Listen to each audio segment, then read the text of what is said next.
Sama-sama katakan Yahweh Sabaoth. Di Kota Bogor ada gereja besar, gereja zaman peninggalan kolonial. Di samping istana presiden ada gereja Sebaoth, itu Sabaoth ya, sama, beda tulisan cuma artinya sama. Yahweh Sabaoth muncul 270 kali dalam Alkitab Perjanjian Lama dalam bahasa Ibrani. Artinya Tuhan semesta alam. Nah, Sabaoth ini seringkali dikonotasikan dengan istilah militer. Jadi ketika kita baca di Alkitab, Sabaoth itu sangat berbau militer sebenarnya. Contoh dalam 1 Samuel 17 ayat 45 ketika Goliat menantang bangsa Israel. Kirim aku pahlawanmu, lawan aku satu demi satu. Kalau kamu bisa kalahkan aku, bangsa Filistin kalah. Tapi kalau kamu kalah, aku habisin kamu. Berbulan-bulan orang Israel nggak ada yang berani menghadapi Goliat. Kenapa? Karena Goliat musuhnya bangsa Israel tinggi besar, 3 meteran kayaknya. Wow, raksasa. Tapi ada seorang pemuda bernama Daud. Dia berani menghadapi Goliat sebab dia mengenal nama Yahweh Sabaoth. Coba kita baca 1 Samuel 17 ayat 45. Tapi Daud berkata kepada orang Filistin itu, kepada Goliat yang raksasa itu, engkau mendatangi aku dengan pedang dan tombak dan lembing, tapi aku mendatangi engkau dengan nama Tuhan semesta alam, Yahweh Sabaoth, Allah segala barisan Israel yang kau tantang itu. Jadi Sabaoth itu artinya barisan pasukan perang. Dan Tuhannya Israel itu adalah Tuhannya bala tentara. Jadi Daud berani menghadapi Goliat yang tinggi besar, dihadapin pakai nama Yahweh Sabaoth, Tuhan semesta alam, Tuhannya barisan pasukan perang Israel. Dalam Yesaya 13 ayat 4, Nabi Yesaya juga sama menyampaikan firman Tuhan. Ada suara keramaian di atas gunung-gunung seperti suara kumpulan orang yang besar jumlahnya, suara kegaduhan dari kerajaan-kerajaan bangsa-bangsa yang berkumpul. Tuhan semesta alam sedang memeriksa pasukan perang. Jadi Yahweh Sabaoth itu punya konotasi bala tentara Tuhan. Luar biasa ya. Ada lagi, Sabaoth itu merujuk kepada bala tentara sorga. Seorang yang bisa baca di Mazmur 148 ayat kedua, 1 Raja-Raja 22 ayat 19, itu menggambarkan Allah itu Tuhan atas sekumpulan malaikat beribu-ribu berlaksa-laksa. Sabaoth juga dihubungkan dengan semua yang Tuhan buat, semua yang Tuhan bentuk, semua yang diciptakan Tuhan dia. Amos pasal 4 ayat 13 dikatakan, sesungguhnya dia yang membentuk gunung-gunung, menciptakan angin, yang memberitahukan kepada manusia apa yang dipikirkannya, yang membuat fajar dan kegelapan, dan yang berjejak di atas bukit-bukit bumi, Tuhan semesta alam. Itulah namanya. Jadi mau itu pasukan tentara, mau itu pasukannya malaikat, mau itu semua ciptaan Tuhan, Tuhan itu di atas semuanya. Tuhan itu Tuhan semesta alam. Itulah Yahweh Sabaoth. Yang menarik saudaraku, Yahweh Sabaoth itu muncul pertama kali dalam kitab 1 Samuel pasal 1 ayat 3 dan ayat 11. Tapi supaya saudara bisa mengerti konteksnya, ini kita akan belajar dari kehidupan seorang bernama Hana ya. Bagaimana nama Yahweh Sabaoth ini akhirnya mengubah hidup dia. Kita baca 1 Samuel pasal 1 ayat 1 sampai ayat 20, panjang nih, supaya kita bisa sama-sama kita gantian ya. Mungkin bisa lebih besar nggak? Nah, kelihatan nggak sesuai di belakang? Nah ya, saya akan baca ayat ganti, suruh kasih baca ayat genap ya, kita sama-sama baca ya. Ada seorang laki-laki dari Ramathaim Zofim dari pegunungan Efraim, namanya Elkanah bin Yeroham bin Elihu bin Tohu bin Zuf, seorang Efraim. Ayat 2.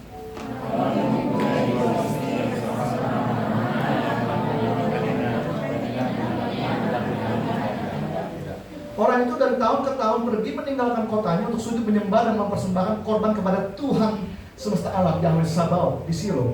Di sana yang menjadi imam Tuhan ialah kedua anak Eli, Hofni dan Pinehas. Kan,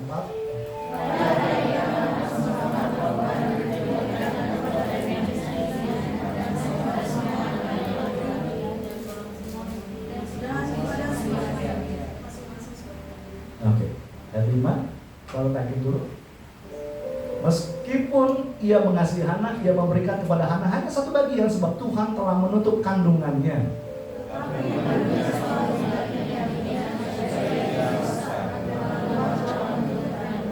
Demikian terjadi dari tahun ke tahun. Setiap kali Hana pergi ke rumah Tuhan, Penina menyakiti hati Hana sehingga ia menangis dan tidak mau makan.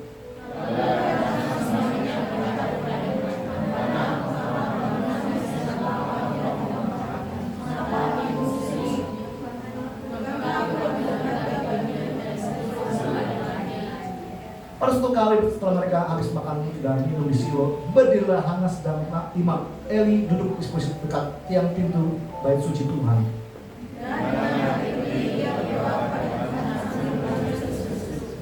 Kemudian bernazarlah ia, katanya, Tuhan semesta alam Yahweh Sabaoth, jika sungguh-sungguh engkau memperhatikan sengsara hambamu ini dan mengingat kepada aku dan tidak melupakan hambamu ini, tetapi memberikan kepada hambamu ini seorang anak laki-laki, maka aku akan memberikan dia kepada Tuhan untuk seumur hidupnya, dan pisau cukur tidak akan menyentuh kepalanya.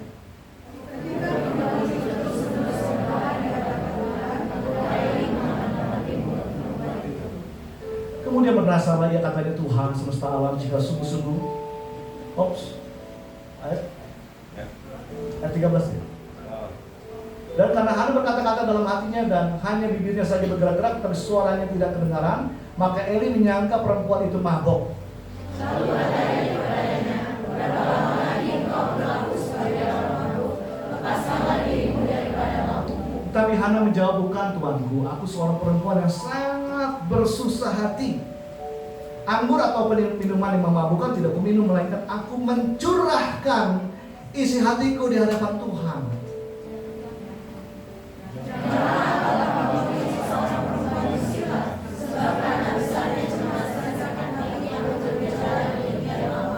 Jawab Eli, pergilah dengan selamat dan Allah Israel akan memberikan kepadamu apa yang kau minta daripadanya.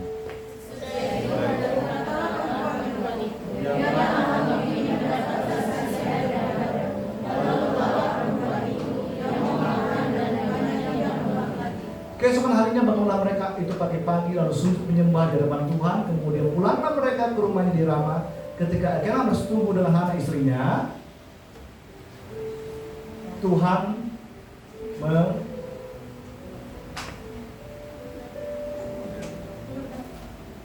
lagi Tuhan ingat kepada ayat yang ke 20 terakhir. Maka setahun kemudian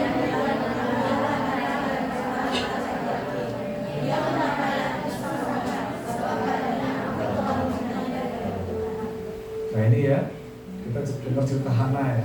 Problem dimulai gara-gara laki-laki istrinya lebih dari satu, poligami ini bikin masalah ya. Jadi saya berharap kita semua para laki-laki di sini satu aja ya. Karena Tuhan menciptakan tuh satu laki-laki, satu perempuan, suami istri ya. Kalau poligami, poliandri ada masalah nanti. Ini contohnya. Nah, Hana ini kemungkinan besar dia adalah istri pertama, tapi karena dia nggak punya anak, suaminya kawin lagi, ambil istri muda. Dan istri muda ini melahirkan anak. Nah, zaman dulu kalau perempuan tidak melahirkan anak, itu artinya Tuhan tidak berkenan pada orang itu, seperti kena kutuk gitu. Dan tiap tahun, dikatakan tiap tahun, itu si Penina madunya itu mengata-ngatai Hana, kamu mah gak diberkati Tuhan, Tuhan menutup kandunganmu, kamu gak disayang Tuhan, pasti kamu nih ada masalah dalam hidupmu. Menyakiti hati Hana. Dia cemas juga, dia tidak bisa memberi keturunan bagi suaminya. Apa benar saya kena masalah? Ada tantangan, ada hambatan, ada masalah. Dia cemas, dia khawatir. Apa yang dilakukan oleh Hana? Dia mencurahkan isi hatinya kepada Tuhan. Dia berdoa. Nggak kayak zaman sekarang perempuan ya, banyak masalah, curhatnya di mana? Di Facebook. Kurang duit, curhat di Facebook, suaminya ada masalah dia curhat di Facebook, seluruh dunia tahu. Dan akhirnya semua teman-teman Facebook cuma bilang, oh siap ya. Atau ada yang tertawakan, rasain tuh. Itu bodoh sekali kalau dilakukan oleh orang-orang zaman sekarang. Hana ini udah memberikan contoh kepada kita. Ya, ibu-ibu ya.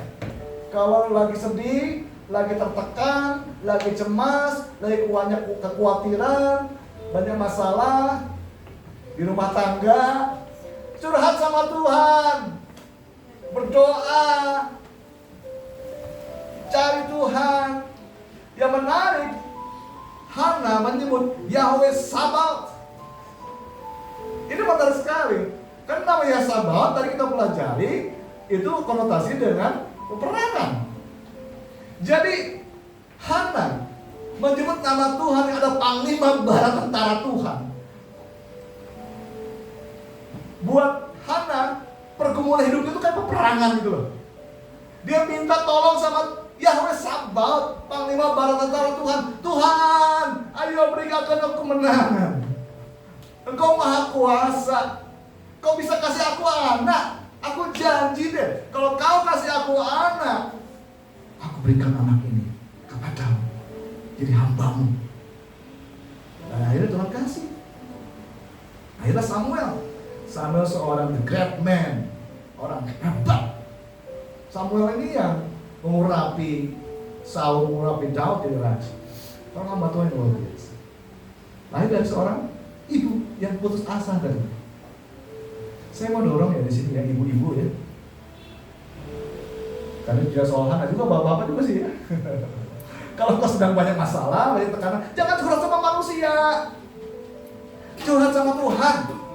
Ada kalanya kau perlu cerita sama sahabat-sahabatku, tapi ada kalanya engkau tidak usah banyak ngomong kalau punya banyak masalah. Panggil Yahweh Sabaoth, panglima bala tentara Tuhan yang maha kuasa. Kau bergumul, minta tolong Tuhan. Tuhan, tolong aku, berikan aku kemenangan. Dan Tuhan menghargai ya. Tuhan semesta alam, berkuasa di langit dan bumi. Tapi kita lihat Tuhan semesta alam ini bisa digerakkan hatinya oleh karena seorang yang berdoa, yang mengandalkan Tuhan. Tuhan juga peduli kepada seseorang yang udah merasa gak berdaya, udah putus asa, udah cemas, sakit hati, kepahitan mungkin, kan diledekin terus tiap hari. Tapi dia mengubah kepahitannya itu, berbalik kepada Allah yang maha cukup, yang maha besar, maha kuasa. Saya tidak tahu apa yang saudara pernah alami dalam hidupmu. Masa lalumu mungkin suram, banyak masalah. Engkau lahir di keluarga yang berantakan, broken home. Suamimu kurang mengasihimu mungkin. Keluargamu ada yang kurang ajar sama kamu. Masalah hidupmu begitu banyak, masalah bertubi-tubi. Mari kita angkat hati kita kepada Tuhan, Yahweh Sabaoth. Berdoa, curahkan isi hatimu. Kayak Hana ya. Hana saking intens doa tuh ya, umat kami si Imam Eli bilang ini perempuan kelo nih, mabok kali. Karena dia terus, tapi gak keluar suara gitu ya. Dia curhat sama Tuhan. Dan Tuhan denger loh. Tuhan semesta alam tuh langsung ya. Mata Tuhan kan menjelajah seluruh bumi ya. Tuhan kan tahu ya, yang doanya asal doa, asal ngomong, yang setengah hati. Juga Tuhan juga tahu orang ini sungguh-sungguh nih. Dan akhirnya ketika mata Tuhan menjelajah seluruh bumi, mencari orang-orang yang bersungguh hati kepada dia. Ketika Tuhan menemukan orang itu, Tuhan menunjukkan kuasa. Tuhan tolong. Siapa yang percaya bahwa Tuhan semesta alam yang maha kuasa? Fokus kepada Tuhanmu ya, jangan pada masalahmu. Apa masalahmu sih? Sakit, gak punya duit, masalah keluarga, Apa? Cemas, khawatir masa depanmu. Engkau punya Yahweh Sabaoth. Doa. Curahkan isi hati kepada Tuhan. Amin. Yahweh Sabaoth akhirnya juga mengunjungi kita. Firman itu menjadi manusia.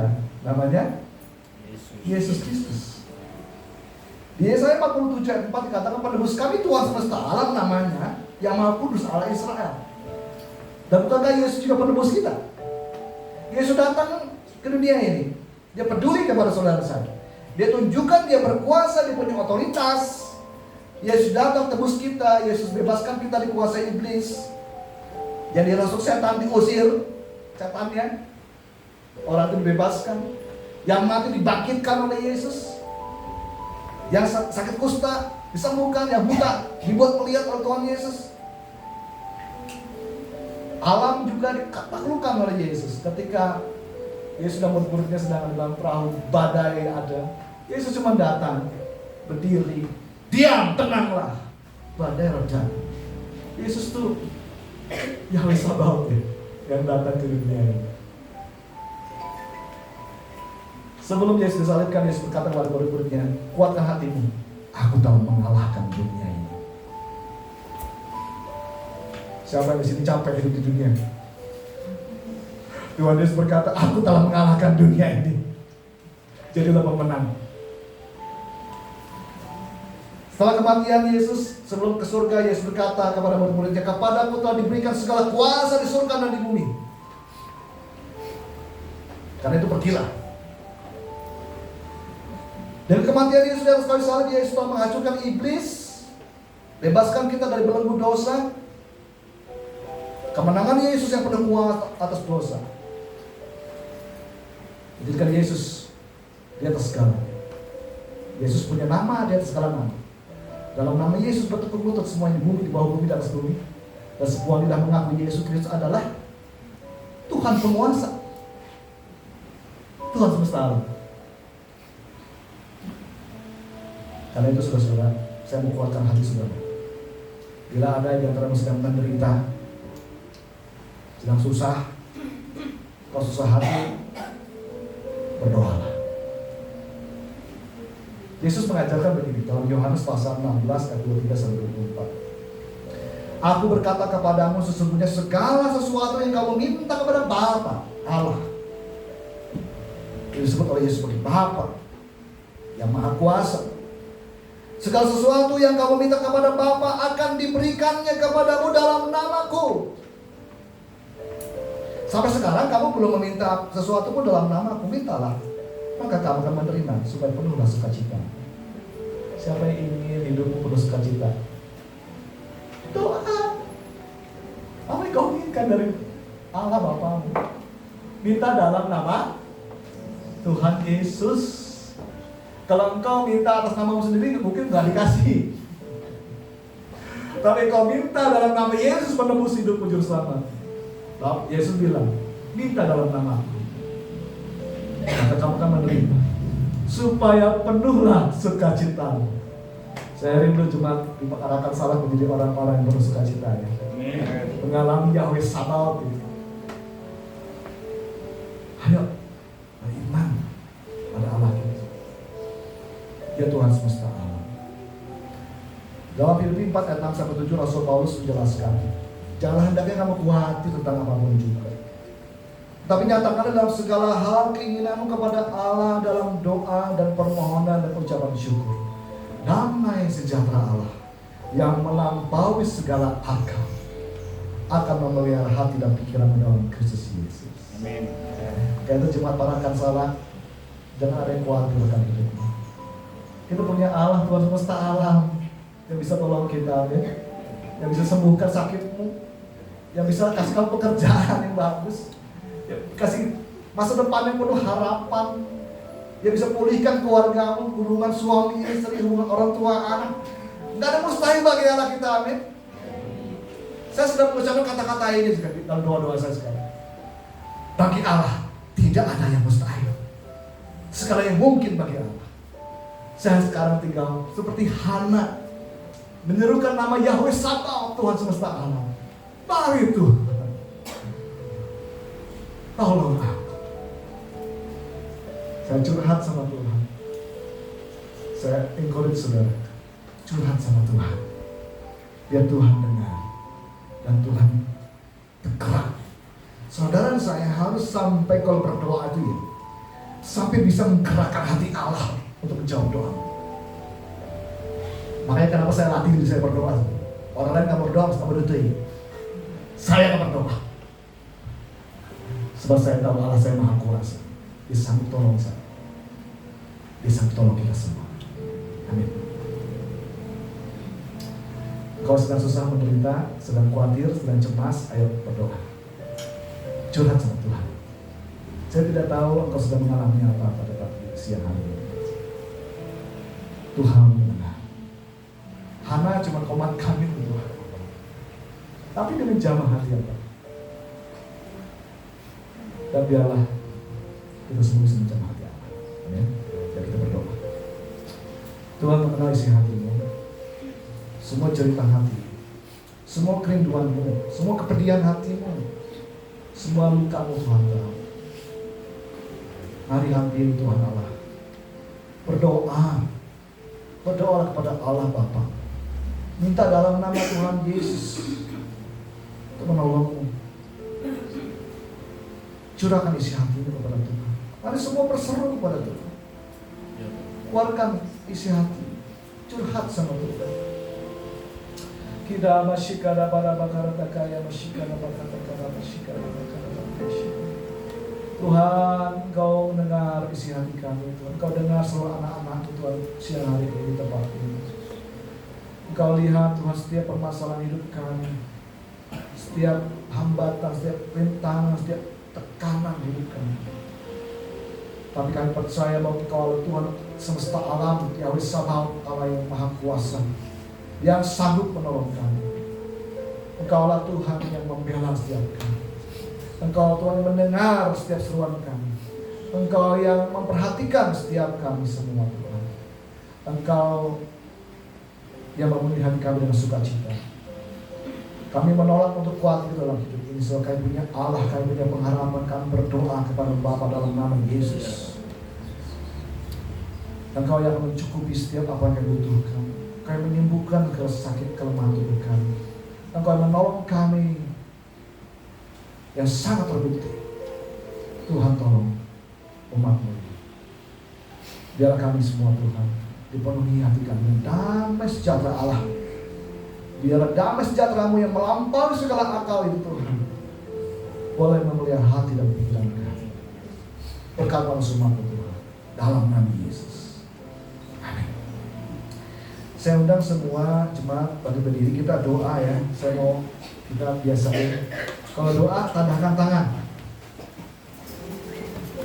Kita doa kepada Yahweh Sabaoth, bisa ikuti Tuhan ini ya. Siap ya? Ya, kita doa. Semua keluar suara ya. Ya Tuhan semesta alam Yahweh Sabaoth, Engkaulah yang memperhatikan sengsara hamba-Mu ini, yang ingat kepadaku dan tidak melupakan hamba-Mu ini. Engkaulah yang memberikan kepada hamba-Mu segala yang baik. Aku tidak khawatir tentang apapun juga. Karena bila aku meminta kepada-Mu Bapa dalam nama Tuhan Yesus, maka aku akan menerima dan sukacitaku penuh.